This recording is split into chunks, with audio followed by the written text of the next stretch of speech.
absolute nonsense. Something fundamental happened and shifted the baggage in the mind of Europeans that allowed for the voyages of discovery, that allowed for the scientific revolution.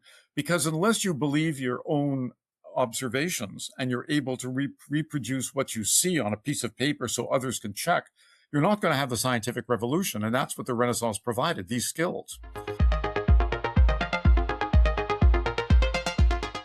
Kenneth Bartlett is a Renaissance historian and professor at the University of Toronto. He's also the author of a number of fantastic books, such as A Short History of the Italian Renaissance, Florence in the Age of the Medici and Savonarola, and The Renaissance in Italy, A History. Professor, welcome to the program. My pleasure to be here, Zaza. Since I'm not exactly a scholar of the period, the easiest way for me to define the Renaissance in my mind, and I don't think I'm the only one here, is to contrast it with the medieval era, specifically the Dark Ages vision of the era, a time filled with witch burnings, crusades, Inquisition trials, and people throwing feces out of their windows in big buckets, before this sort of veil is suddenly lifted and people rediscover reason and beauty, thus kind of ushering in a sort of a never-ending Prosecco party during which people write ingenious books and marvel at amazing art. Am I on the right track here? Well, yes and no. First of all, the Middle Ages weren't dark. They were highly rational, just based upon a different set of assumptions. And there was really a movement into a new way of interpreting concepts like human agency and the role of the individual in society and the concept of the self-created individual. In the Middle Ages, it wasn't a question of darkness, and there was an Inquisition through the Renaissance, so that's not an issue. But the difference was, I think, in essence, that the Middle Ages were God-centered. It was a theocentric universe in which the whole purpose of life was to justify God's plan for man. But with the coming of the Renaissance, in particular, the recovery of classical antiquity, a new set of ideas began to animate Europeans. And those ideas really developed from ancient ideas that preceded the advent of Christianity, and so had very, very deep roots in the European psyche. One of the reasons that we come together as a society is to try and make life on Earth more beautiful, more effective, more rational. And policy then, the idea of political organization, the world of Machiavelli, can develop from this because for the first time since antiquity, there was a sense that human beings had agency and could control themselves and their world. And that allowed for experimentation and to try and find better ways to not only define experience, but also to build a society that would institutionalize that experience. One of the first interviews I ever did for this podcast was with Professor Nieto Isabel, who's a scholar of women's spirituality in the Middle Ages. And during our conversations, she said, yes, pretty much like you, medieval Europe does get a lot of bad press, but surprisingly, a lot of that is Hollywood slander. She said that women, for example, enjoyed a much higher degree of liberty and autonomy back then than they did during the Renaissance, yes, when the extremely suffocating gender roles of the Roman Empire kind of returned in a way. So I suppose, like you said, it wasn't all black and white like that.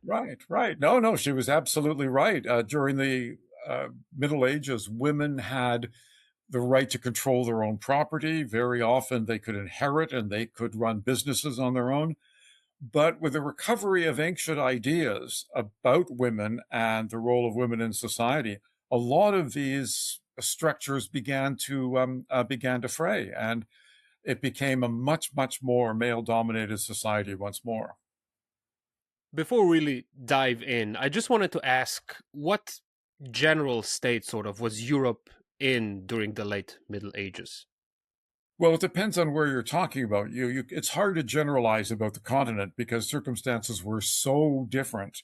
If you look at Eastern Europe, at the Kingdom of Poland, it's a completely different world from the Kingdom of Sicily, different yet again from the Kingdom of England.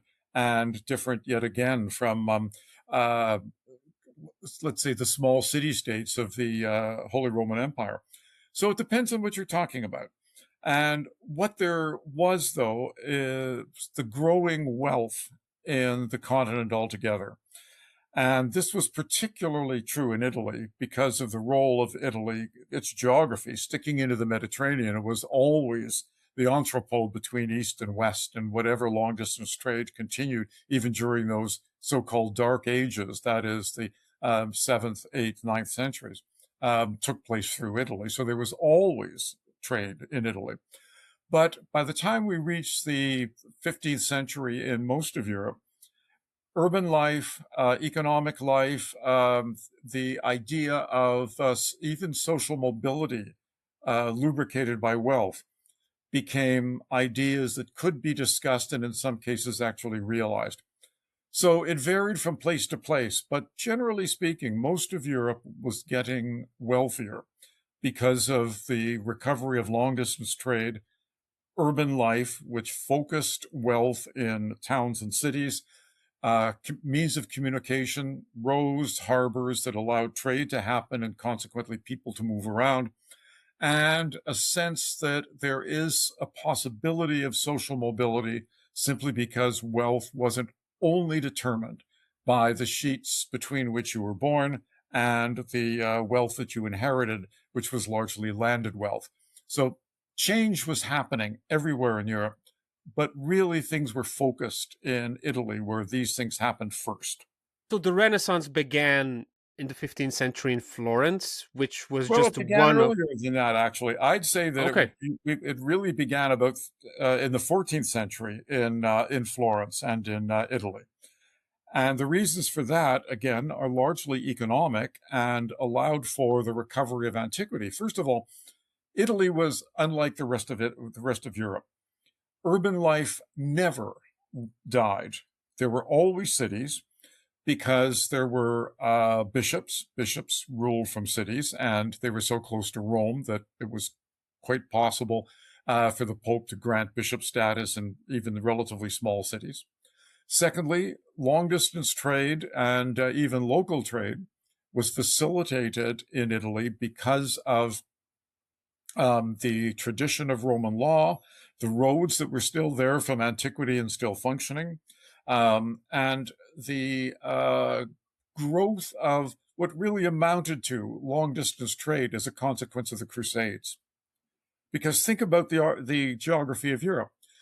When the First Crusade was called in 1095, the end of the 11th century, how were those knights, that surplus population of people who fought on horseback from all over Europe, going to get to the Levant to fight in Jerusalem? How are they going to The get there? Italians took them there, right?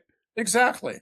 And because the Italians had the ships, they had the navigational experience of sailing in the Mediterranean, sailing in the Adriatic, so on.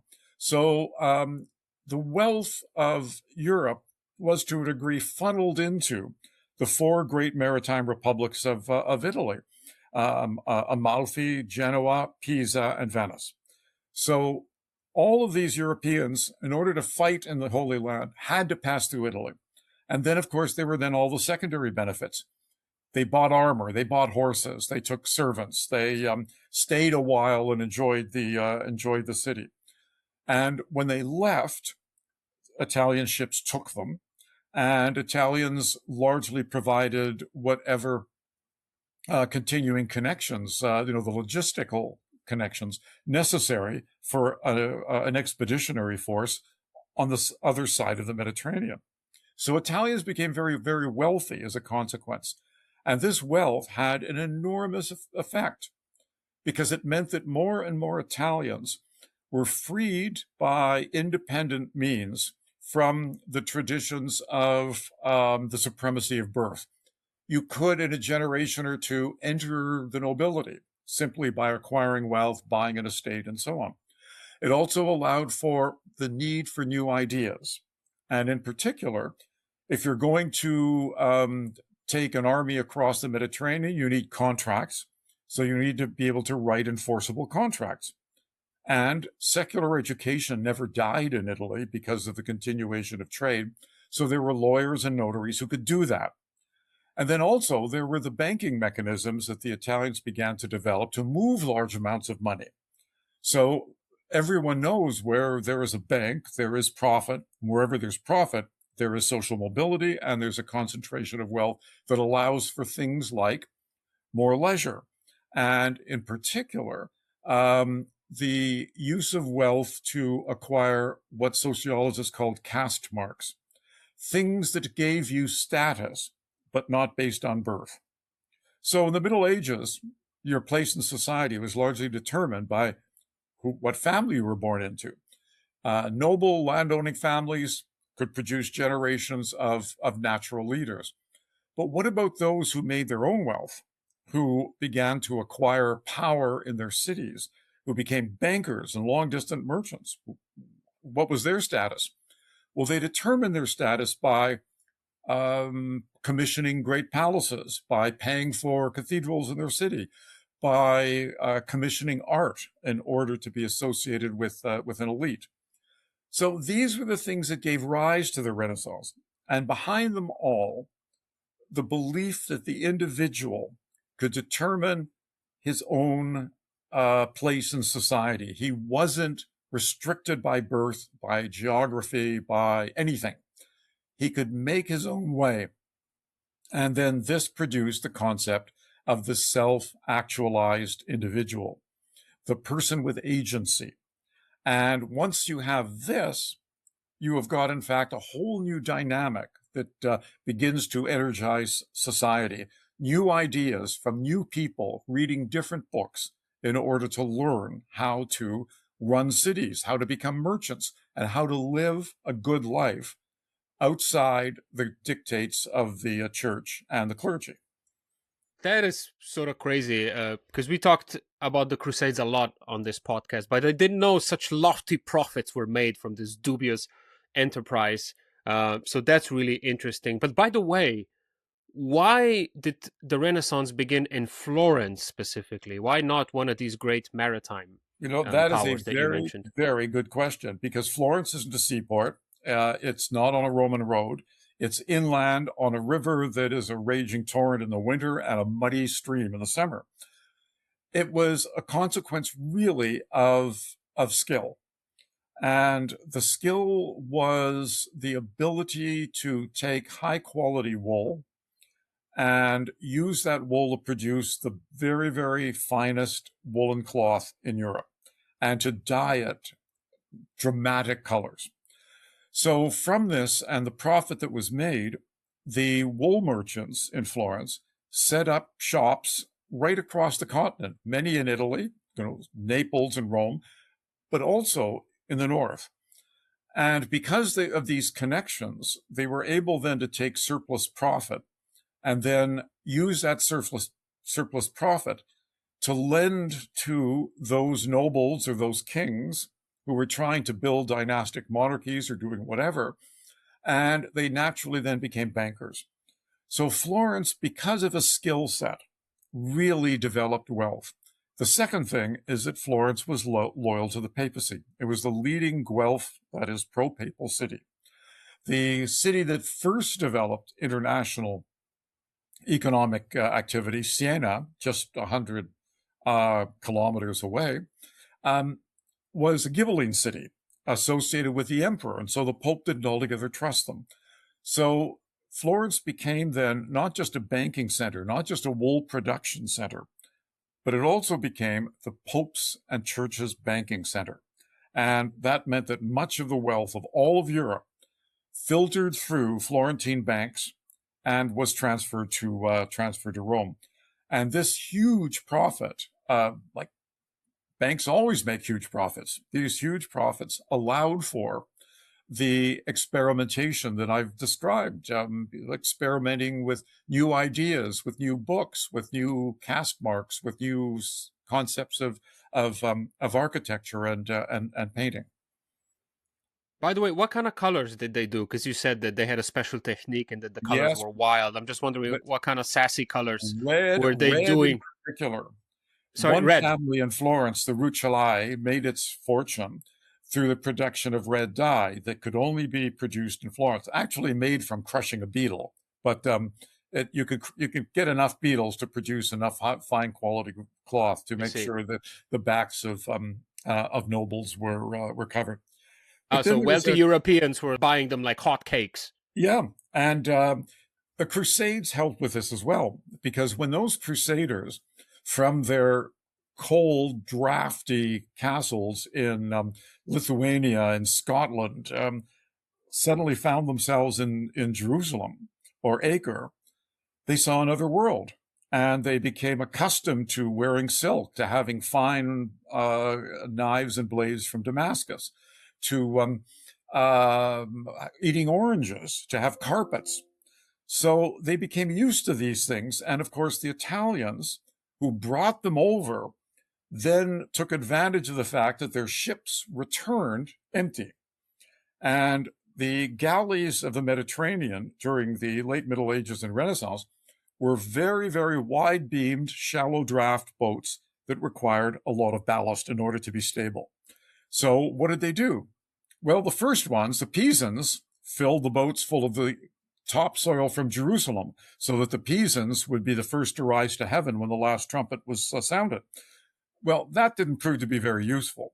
So they began bringing back silks, spices, carpets, slaves, almost anything that would have a luxury market in Europe. And the result is that certainly by the middle of the 14th century, Italy was developing a virtual monopoly in luxury trade.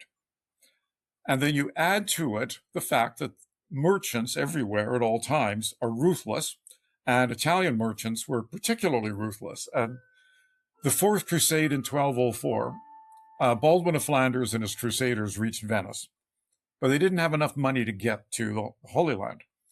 So they went to the Doge, Enrico Dandolo, and said, what are we going to do? They said, well, tell you what, I'll make you a deal. If I can use your army, first of all, to capture Zara, which had revolted against Venetian rule, and then we'll destroy it and, serve them right. But then why don't we sail and capture Constantinople? Why not? And Baldwin said, if we have a chance to kill people, let's do this. So the Fourth Crusade, one of the most despicable acts in the 13th century, showed the Venetian ships taking a crusading army to capture the Christian capital of the Byzantine Empire, the city founded by Constantine, the emperor who recognized Christianity as a leading religion. And for 2 generations, Baldwin of Flanders and his son ruled as emperors of Constantinople. But the Venetians got from this a quarter plus a half of a quarter of Byzantine territory. Venetians weren't interested in colonizing. They set up fortified trading posts in the islands of the Eastern Mediterranean and on the Greek mainland and other places that allowed them to protect and keep that long-distance trade to the east. So the Italians were quite skilled at using other people's money and time, other people's lives and soldiers, in order to further their own interests. It's so hard to imagine, isn't it? I'm from Slovenia originally, which is next to Venice, so I went there a bunch, and it's just such a cute little city. It's really hard to imagine that once it was this scary maritime empire, almost stretching. The greatest maritime power in the Mediterranean, and was until the latter part of the 17th century. And now it's a tourist. It's essentially a tourist city. Yeah, last time I was there, I was just standing on one of the alleys and surrounded by tourists, and none of us could move at all. It was like some sort of weird amusement park. Yes, but just wait, the same thing will happen to Ljubljana in the very near future, because it is a very attractive city with great restaurants, and it's very easy to get to. Oh, really? You think so? I think it's a bit boring. That's why I'm not there. No, I loved it. I think it was wonderful. They have great restaurants. It's a lovely city. It's safe, and you can get there. So We were there from entered it both from Croatia and from Italy. So there it Lovely. is. So you have to look forward to. I was just saying it's boring, so I would fish more compliments out of you, and I totally succeeded. Thank you very much. Um, all right. So, like you mentioned, the big sort of propulsion jet of the movement of the Renaissance was this discovery or rediscovery of classic Latin and Greek text, wasn't it? But from my understanding, the vast majority of these were already in Europe, safely stashed away in monastic libraries. One of my favorite medieval films is The Name of the Rose, Yes, based wonderful. on the novel from Umberto Eco. Umberto Eco. I'm sure, yeah. I'm sure you've seen it. It's a bunch of fatty monks killing each other because of a hidden Aristotle's manuscript. The film is fictional. However, that much was true, right? The church was already in possession of these texts. So Well, what yes, happened? but people didn't read them. Um, books serve the intellectual community that requires an intellectual structure in order to justify what they do and how they do it. So in the Middle Ages, when you're looking to justify the ways of God to man, you're not going to read Lucretius De Rerum Natura, because it says you can't, and we're all atoms, and there's an infinite number of universes out there. So you try and suppress books like that, but fortunately, one or two copies survive. The forensic orations of Cicero.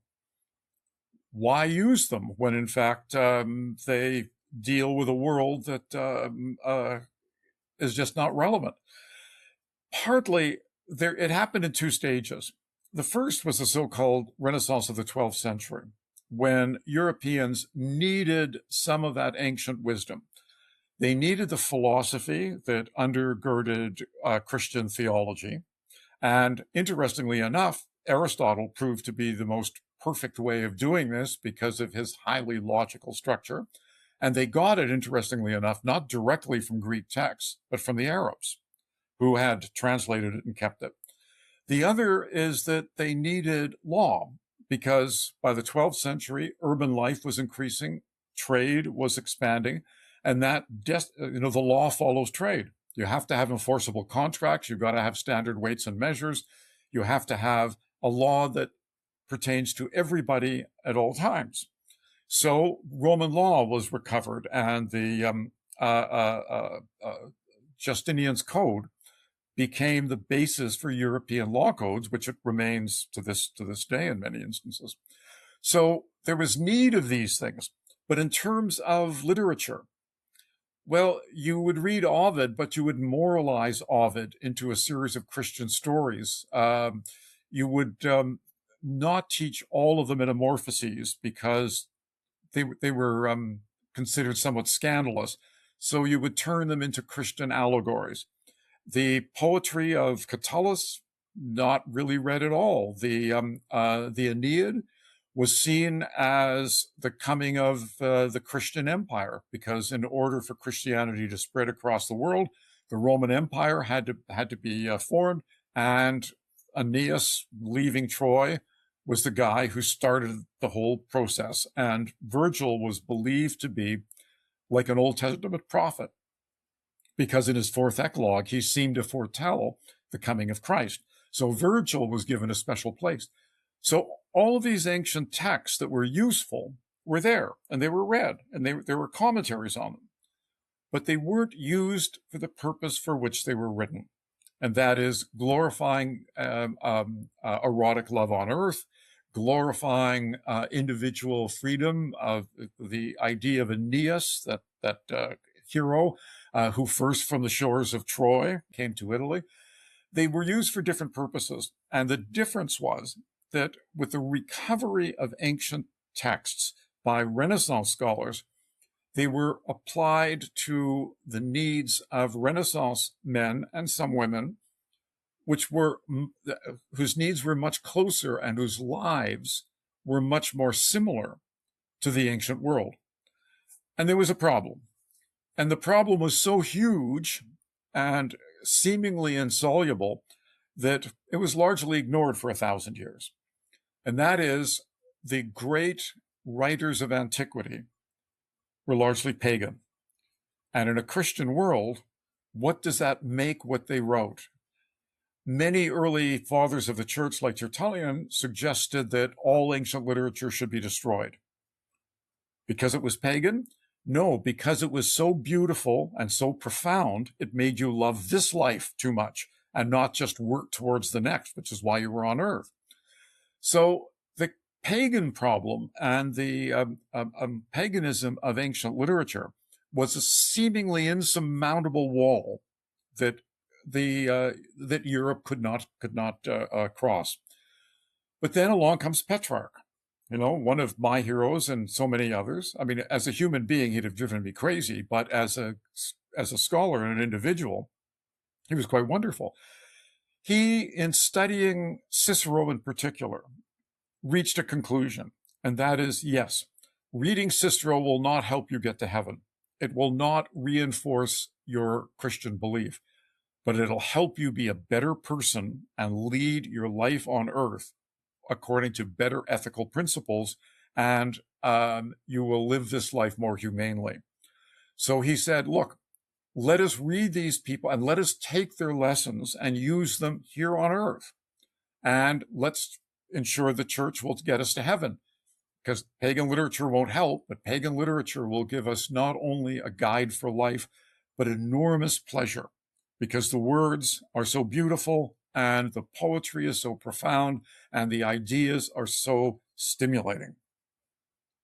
Is that why Dante's guide in the afterlife, Virgil, is not in hell but is in purgatory? He can't quite get to heaven because he's a pagan. Get to heaven. No, because he is a justified pagan, because he's still a pagan. He had no knowledge of Christ.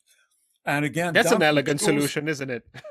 Well, Dante chose him because of his role as like an Old Testament prophet, because he was believed to be able to foretell the future and was almost like a prophet of the Old Testament, because the prophets didn't know Christ either, but they were able to talk about the pact between God and the Jews being fulfilled in Christ. So Virgil could do essentially the same sorts of things, but he couldn't get to heaven. That required Beatrice to get Dante up there. By the way, you said that Petrarch would have driven you crazy as a person. Yes. Could you elaborate? Because he was the guy you sat next to in a transatlantic flight, or the guy you sat next to at a wedding, who only talks about himself and never shuts up. He was so self-absorbed, everything. I mean, and the self-absorption was profound and had an enormous effect on the European imagination. So when he found himself hopelessly in love with Laura, if he really had been hopelessly in love with Laura, what did he do? He wrote the Canzoniere, a series of poems. The poems aren't about love. Poems aren't about Laura. The poems are about Petrarch in love. He's the perpetual adolescent. He is the guy that you knew at middle school, who at his locker, the head cheerleader walked by, dropped her book, picked it up, passed it to her, their fingertips touched for a nanosecond, and then he spent the rest of the day talking to everybody about this experience and the night on the telephone, because it changed his life. And what Petrarch did is to justify human agency and human experience and made these things valuable in themselves. So things that do not necessarily lead you to God and salvation can have value. And that was the huge contribution that Petrarch made. And that's why in my books, I say he really was the first Renaissance man, because he began this process of self-analysis, of the idea of being able to control your own life and use the experience of your life to animate others. He reminds me of myself, minus the talent, to be honest. All right. Perhaps the most famous association we all have when the period is mentioned is not just art, but art that was groundbreaking. And so I wanted to ask you, a couple of things, actually. Number one, was that true? And if it was, could you elaborate a bit on the key kind of major differences between the art that was made before to the art that was made during the Renaissance? Sure. And it is true, because art and architecture reflect the ideas that I've been discussing exactly. So when you think about the Middle Ages and the glory of medieval architecture, the great cathedrals at Chartres, for example, these are magnificent, wonderful buildings. But they were designed to indicate the power and glory of God and make you as a human being feel insignificant in the face of this power. Renaissance architecture, inspired by a classical text which was rediscovered at the beginning of the 15th century, Vitruvius's 10 books on architecture, used human proportions, the proportions of the human body, and the experience of Roman buildings as a way of defining how space should be enclosed in volumes of space. So there's a fundamental difference. The great buildings of the Middle Ages are, again, like the literature and social structure and everything, God-centered. The buildings of the Renaissance are man-centered. And if you look at some of the most wonderful of these buildings, the Pazzi Chapel, for example, by Brunelleschi in Florence, or the old sacristy of San Lorenzo, they're almost like suits of clothes. They're small buildings. You wear them, and the mind is engaged. The Renaissance art and architecture engages the eye and the mind. So you're in a building like the Pazzi Chapel or the old sacristy, and you see the 5 Platonic solids. You see the use of geometry being made manifest by the way the building is constructed. And geometry, including in the Middle Ages, was seen as the language of God. And that's why God is often portrayed, including in the Middle Ages, right up to William Blake, as a great geometer with his compass creating the universe. Why? Well, because the square and the hypotenuse will always be equal to the square and the other two sides, regardless who you are, where you are, how often you do it. It's a universal absolute truth. So this was seen as a parallel to the universal absolute truth, which is the revealed truth of religion. So the mind is engaged. You look at the space and it's there. The other is the recovery of the idea of humanity itself. If you say a person with agency, an independent, individual, self-created person has significance and can make a contribution to his community, you want to know what he looks like. So exact portraiture begins to develop. Correct anatomy to indicate that you have an idea of that the human body is something to be celebrated rather than something to be ashamed of because of original sin. You begin to think of linear perspective, of being able to put an object in the context of space and make it correct. And just as an aside, you couldn't have the voyages of discovery and cartography unless you have the rediscovery of linear perspective. Because how do you draw a map with correct spatial reference unless you can do this mathematically? And by the time you reach Leon Battista Alberti's and Della Pittura, you have got it turned into a mathematical formula of how to achieve this.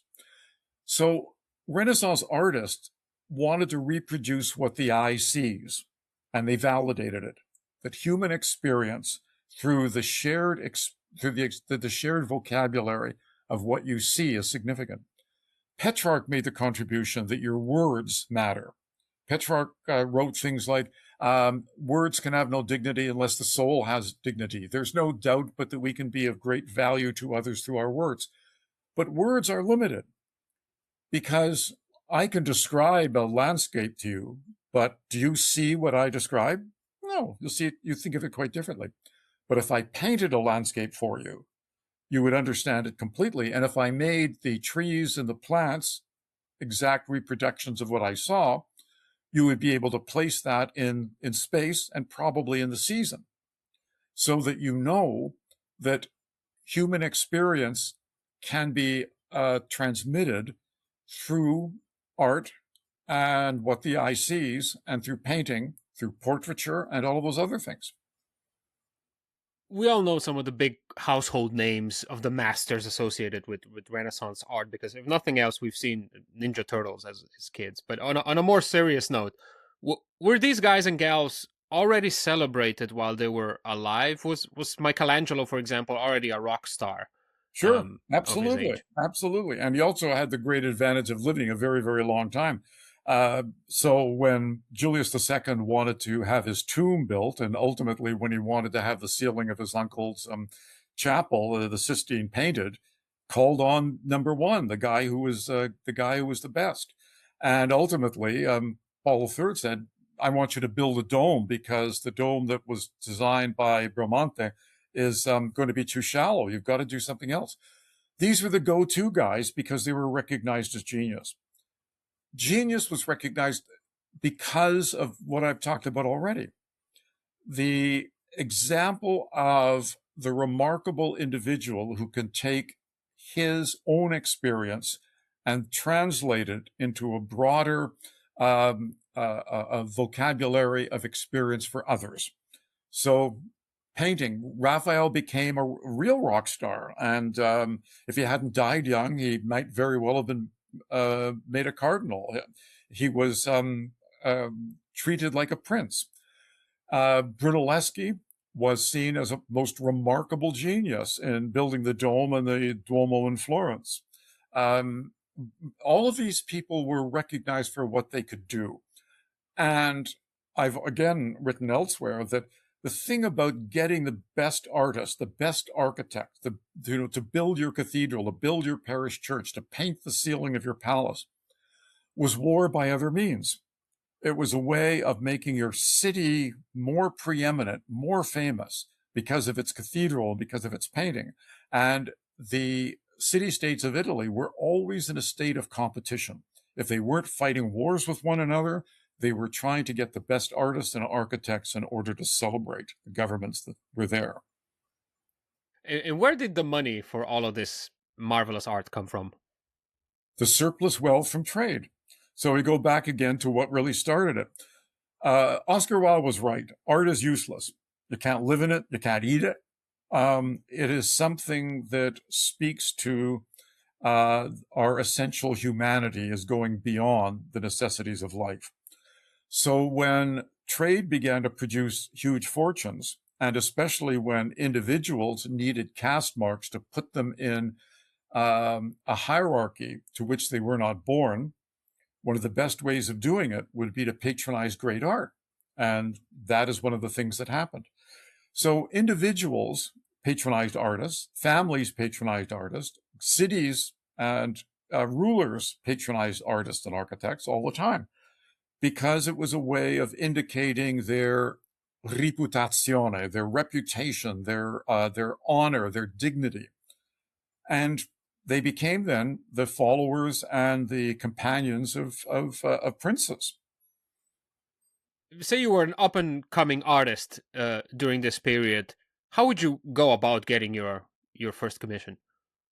Well, the first thing is that you would hope that your father or whoever decided to apprentice you to a workshop chose a really, really famous workshop.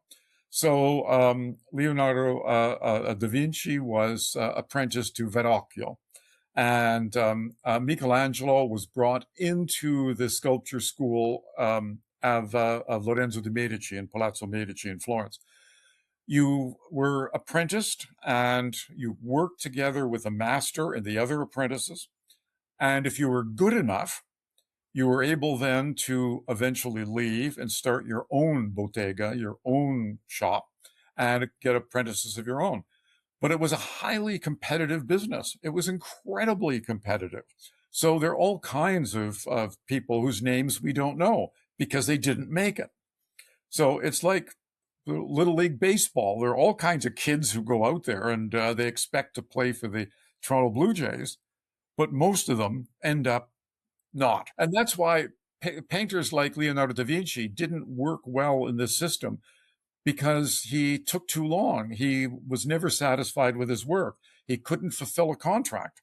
So it was much better for him to go to Milan and the court of Lodovico il Moro, the region of Milan, and work at a court, because there was not the same kind of pressure and time, making sure you got things done. So you really had to put your genius in the right kind of environment. It's like now, if you are a really, really talented engineer, the last thing you want to do is to work in, fabric production, because you're just not very good at it. So you have to choose the right environment. And the artist had to make sure that when he opened his own bottega, that he would be able to fulfill the contracts that would be given him. And he had an idea already, the sorts of things he wanted to do. Most of the commissions were ecclesiastical for churches and convents and monasteries. And that was fine, because that was the bread and butter work of all of these workshops. And the other is that places like Florence, because of its wealth, had so many of these workshops, and they were of such high quality that it became a center for a magnet for attracting people from all across Italy, and in some ways all across Europe, in order to work there and acquire these skills.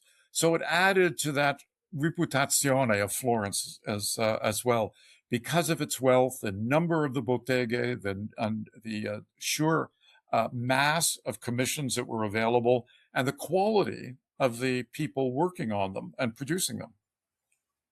Speaking of money, we can't get past the ultimate Florentine bigwigs of the day, the notorious Medici clan. You've already mentioned them. How did this family of modest wool traders and bankers end up not only controlling the city and bankrolling the art scene, but also producing a number of popes and even 2 French queens, if I'm not mistaken? 2 French queens, yeah, exactly.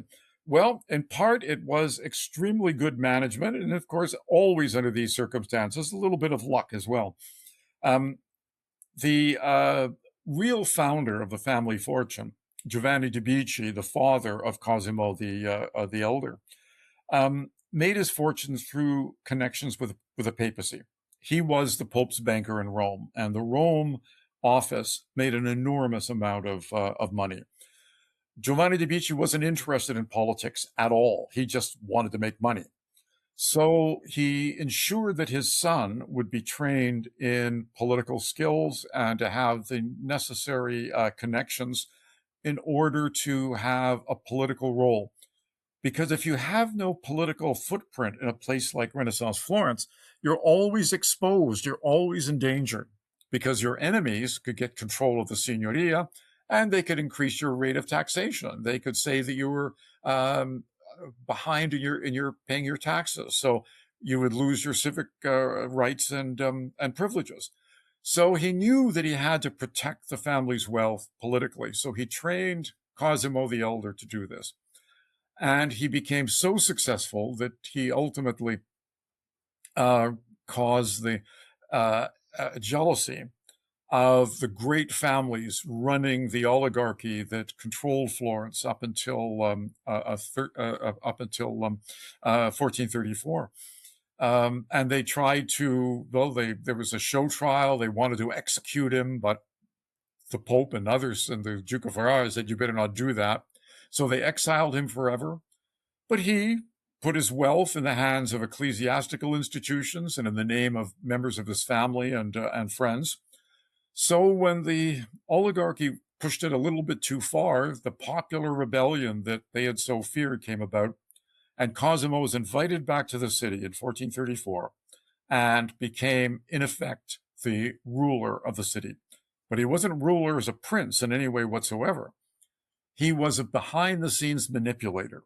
He only held office when he was elected. He did not act like a prince in any way whatsoever. He just made sure that he controlled the committee that determined who was eligible for public office. And that meant he could decide how many supporters he wanted on any commission. And he was brilliant at it. He used his private fortune to beautify the city, to make non-repayable loans. He built up a faction by making loans to poorer people and saying, in the best Godfather tradition, don't worry about repaying me, but if I need a favor, I know whom to ask. So he did very, very well indeed. And when he died in 1464, he was really, truly lamented. And he was given the title, the same one that Cicero held, Pater Patriae, the father of his people. And that's on his tomb by Verrocchio in front of the altar. in the Church of San Lorenzo. If I can be a bit crude, sounds like a mafia don a little bit. Indeed, Italian politics, and that's even true today, still there is this sense of manipulating situations so that you're going to end up on top. There is an element of being a mafia don in the Medici. Because you said that he was sort of like a gray eminence in the background somewhere, but I'm So, pretty sure he made it known that people knew who's bankrolling these artists and who's building absolutely. this cathedral. And Right. if you crossed him, he also said to him, I don't think you should marry your daughter to this guy because, you know, he's on the outs politically. I don't think he's going anywhere. It wouldn't be a good match. And ultimately, he could ostracize any of his enemies from office or from almost any role in society. But he was so clever. He didn't do this universally. There was no Donald Trump war on my critics.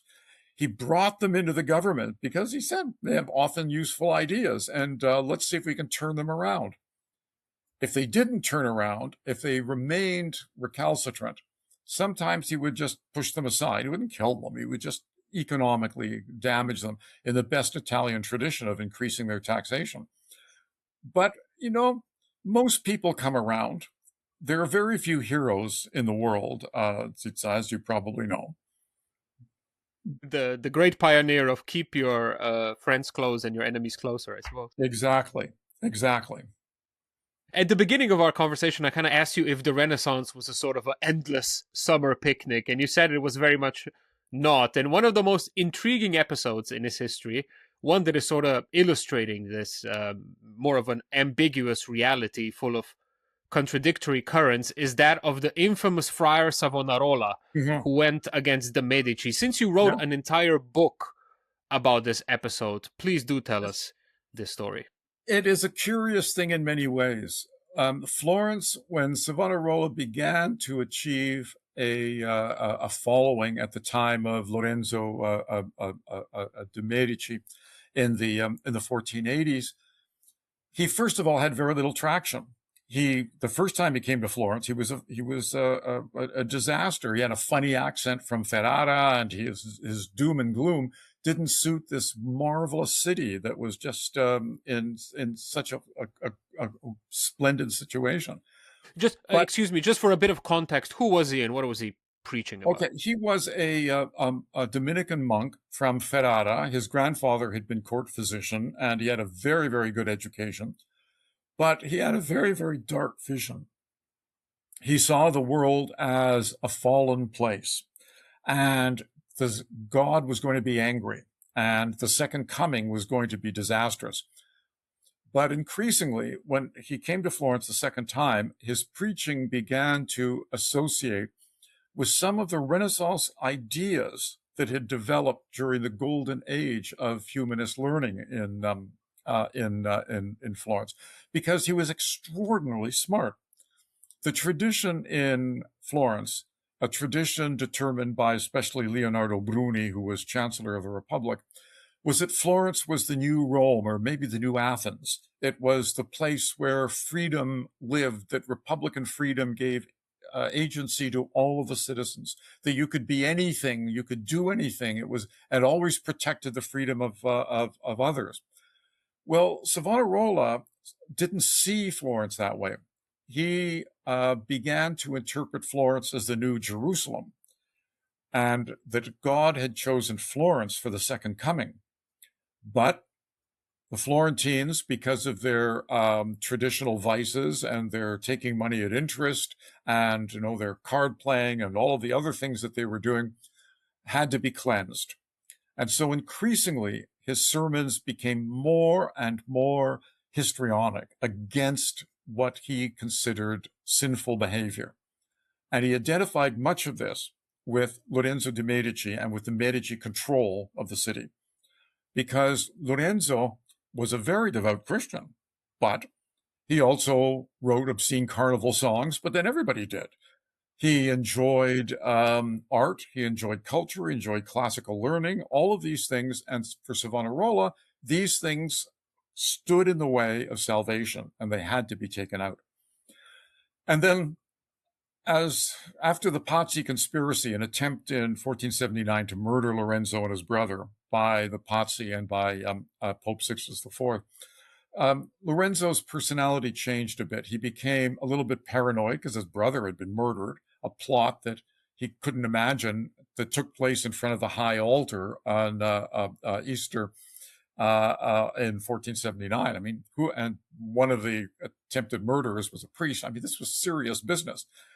He became more paranoid, and he began distancing himself from the Florentine people. He also was sick. He probably had stomach cancer because he died in his 40s. And it was easier for Savonarola then to attack the Medici and attack Lorenzo in person. And Savonarola, also being such a good leader of the opposition, identified those who had succeeded the least under this humanistic republic. Women who were almost completely outside of any public role. The poor, those who were really devout Christians who had no interest whatsoever in classical learning and pagan thought, and thought that these things were dangerous to the youth of the city. He played to these people, and they followed him with a great deal of devotion.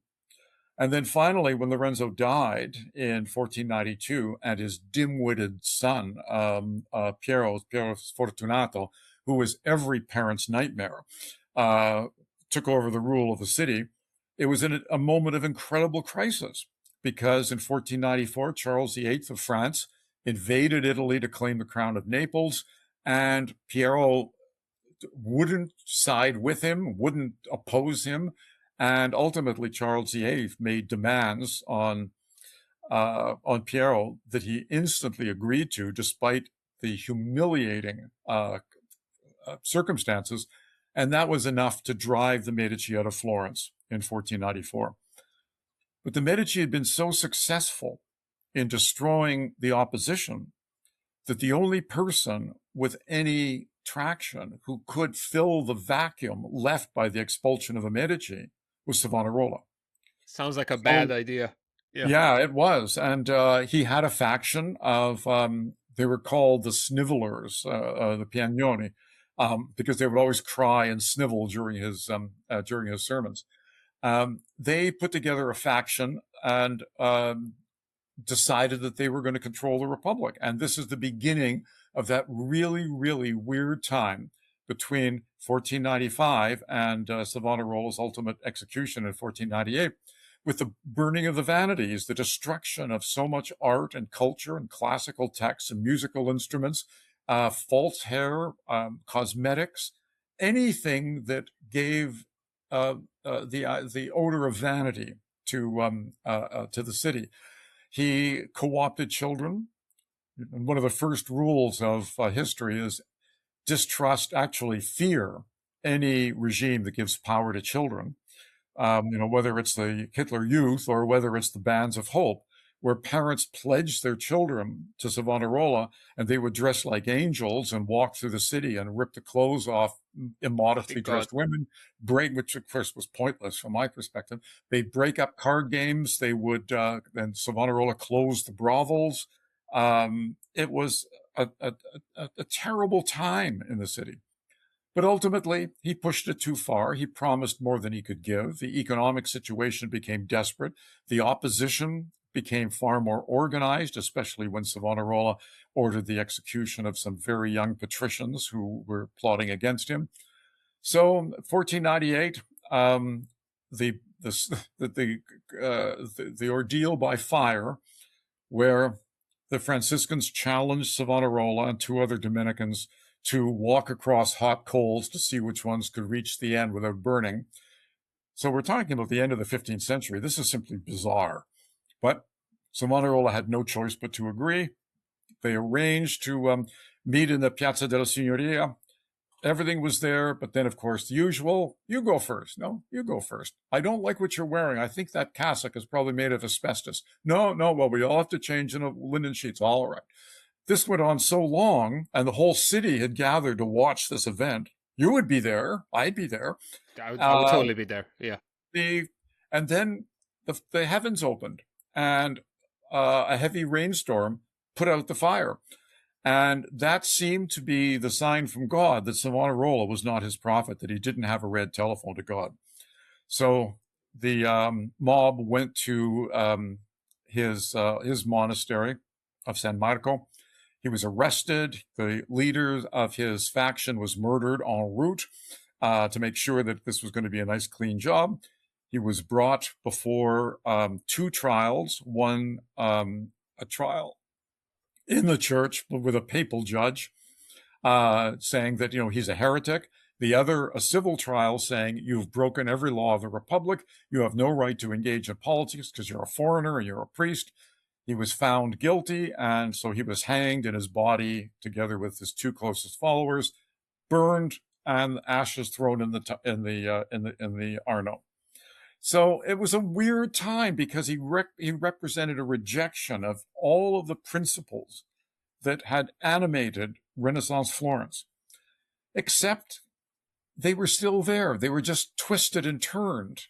Florence became the center of the universe again, but God's choice for the second coming. It was the place that was going to lead a great crusade with the Emperor Charles, with the King Charles VIII, in order to ultimately cleanse the church and then go and fight a crusade and drive Islam out of the Holy Land. All of these things gave glory and honor to Florence. That's what people expected. That's what they believed. He just switched to a degree the frequency and turned it a little bit more towards this religious fanaticism. And he was, for 3 years, very, very successful. On the other hand, the Pope that excommunicated Savonarola, I believe Alexander VI, the Borgia, was reported to be as debauched as Savonarola was pious. A lot of these Renaissance popes have a reputation of treating faith as a sort of a pastime activity, a hobby, if you will, and instead seem to be more busy with making money, tending to mistresses, and waging wars, which some people say also ultimately leads to the Reformation. Is there any truth to that? Well, the first thing to note is that most of these high ecclesiastics, cardinals, who then chose a pope from amongst them, had no clerical vocation. They were given to the church because they were surplus sons. They were second, third, fourth sons of ruling families or very wealthy families who needed a comfortable life. So they had no vocation. So why should they embrace poverty, chastity, and obedience? So no desire whatsoever.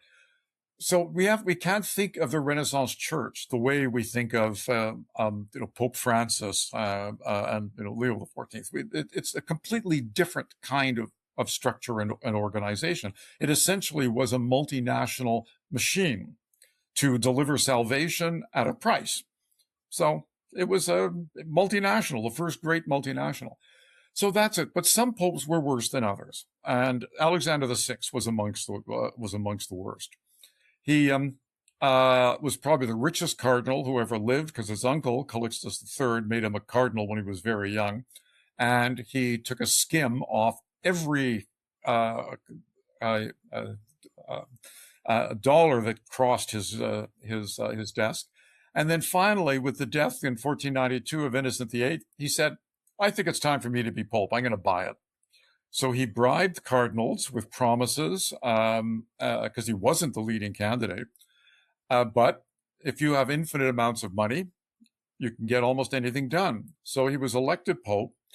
And his personal life, he had a mistress, Venanza Catanei, known as the Queen of Rome, who gave him 4 children, 2 of whom were psychopaths. And one of whom was a nice Spanish girl who did what she was told and was overly randy. His eldest son, Juan, was made captain general of the church. His second son, Cesare, was made a cardinal in the expectation that he would be a future pope. So and what's more, Juan was so incompetent, the only thing Cesare could do was to murder his brother and have his father pop him out of the sacred college by remembering that he was illegitimate.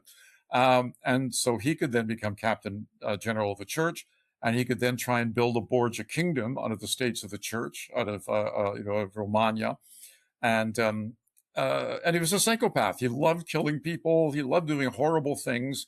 And he was a horrible human being. Lucrezia needed to be single. So her first marriage to a member of the Sforza family was dissolved by her father because it was unconsummated, despite the fact that both parties said, oh, no, we consummated the marriage. It was okay. Said, no, you didn't. I'm the Pope, and you didn't do this.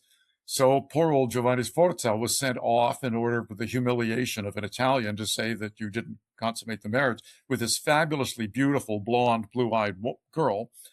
And then her second husband, son of the King of Naples, the Duke of Brescia, was, useful for a while, but then he ceased being useful. So Cesare's thugs, who didn't even bother to cover Cesare's symbol on their cloaks, murdered him on the steps of the Basilica of St. Peter. No, not quite right. They wounded him on the steps, and he was brought into the Pope's chambers to be cared for by the Pope's doctors. And sadly, he died overnight. Just terrible thing. Oh my son-in-law is dead. That's too bad. So anyway, then Lucrezia was married to the Duke of Ferrara, and she was a relatively successful Duchess of Ferrara until she died. So we're talking about a totally dysfunctional family that lived for power. And the sad thing is that the power base of the Borgias, who weren't even Italian, they were Spanish, was the papacy. And when the Martin Luthers of this world saw it, they were horrified because it was not the way they thought Christ's vicar on earth should act. Nobody probably thought that's the way Christ's vicar on earth should act. But reformers were there. And when Luther went to Rome, it was actually in the pontificate of Leo X.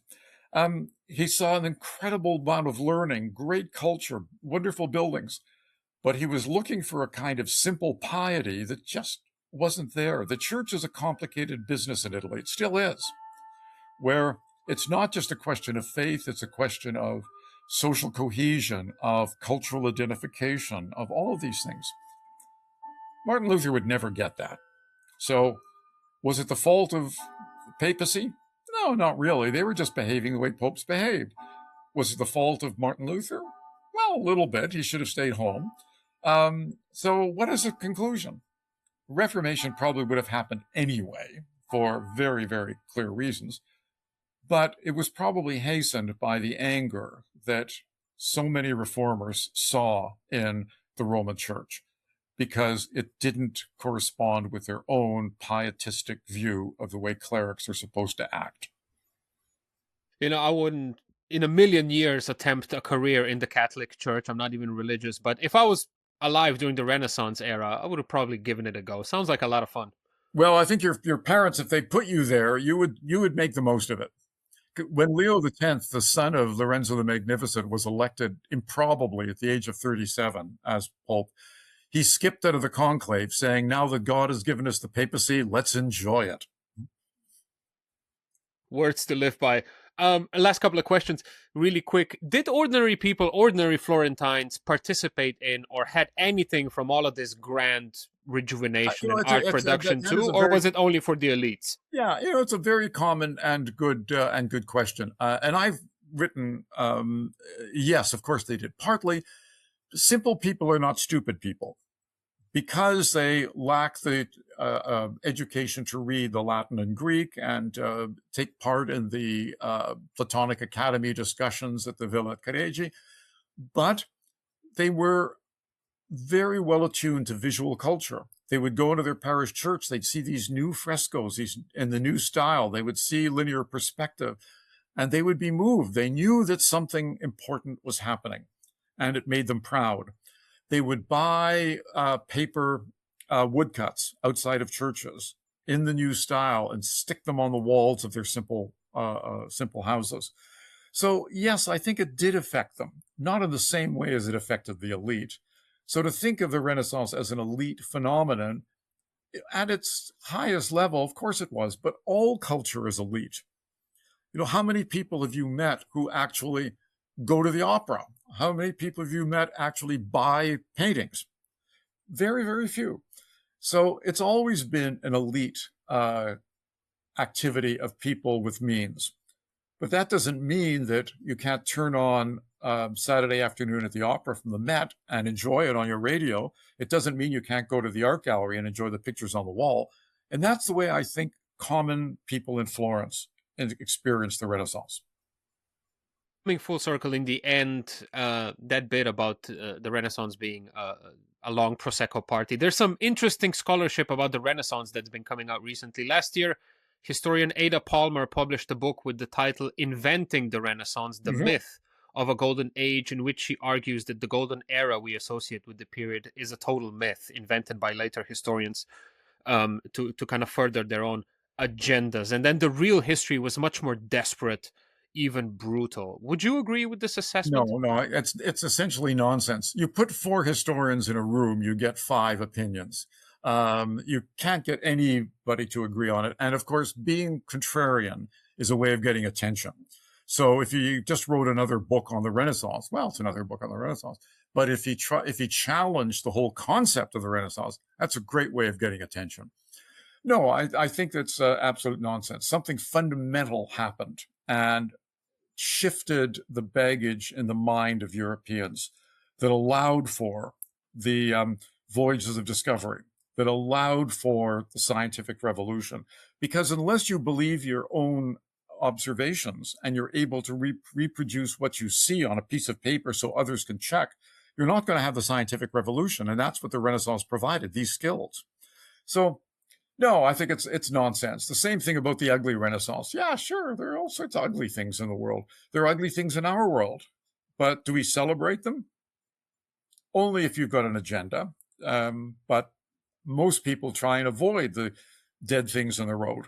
But there you are. There you are, Zaza. No, I don't agree with it one bit. Okay.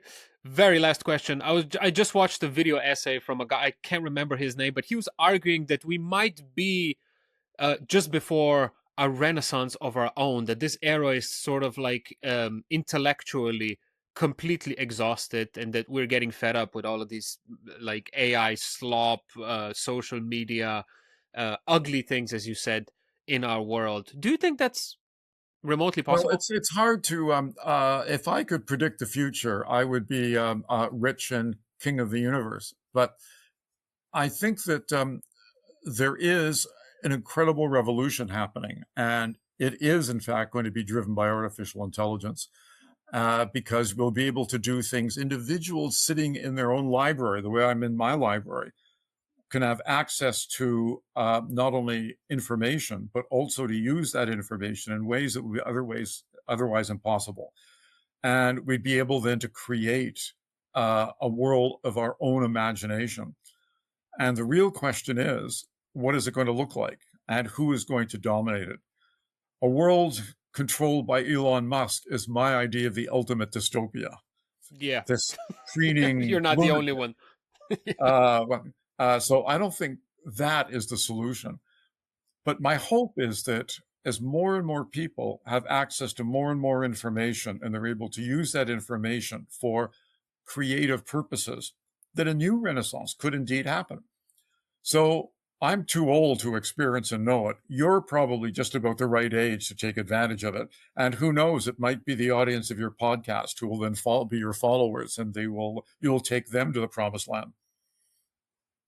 Wow, ending on a high note, not on the Renaissance shaped by Elon Musk, literally the last circle of Dante's Inferno. Professor Bartlett, if you would recommend one of your books for people who want to start digging into the Renaissance, which one would it be? I think it would be the most recent Renaissance book, The Renaissance in Italy, A History. Thank you very, very much. Right, fine bookstores everywhere, probably available. On Amazon as well. Amazon. Right. Do you have any social media where people can follow your work? No, I avoid social media so religiously. First of all, being a professor, it's a dangerous thing to do. And secondly, I find it incredibly boring looking at people's cat pictures. All right. Thanks again, Professor. This was a pleasure. Thank you very much. And I look forward to hearing the response to the podcast.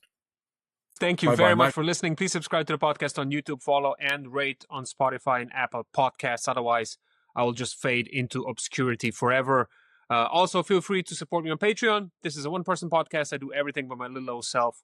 You'd be surprised at how much work gets poured into this, especially with no team, and coupled with my stubbornness when it comes to reading stupid ads, which I refuse to do. But you can help by hopping on Patreon and finding the Smart Cookies podcast on there and giving me your money, of course. And then last but certainly not least, I have to thank my existing patrons, Tovarish and Tovarishice. Like always, without you, there is no Smart Cookies podcast, which makes you not just absolute legends, but also producers of this show. So eternal thanks goes to Bash Machkin, Simon Vidmar, Luke Johnson, Jim Bird, Bewildered Beauty, Davorin Paulica, Dale and Mia, Chert Gosar, Sasha Sodia, Amy Ons, Matija Renčel, Florian Hauer, Peter Karba, Matija Supancic, Dejan Žolnir, Darej, Rokta Žan, Saša Vipotnik, Neven Cvjanović, Juž Premrov, Sirkezi, Goran Ivašić, Anže Sever, Ole, Marin Ferrara, Aljaš Mahar, Štrole, Ajda Mancian, Miha Medved, Medinho, Goran, Gordon Lorenzo, Jurečuk, Mila, Carmen Veronica, and Taichi. The list is getting longer, which makes me super grateful. Thanks again, everybody. Means a lot.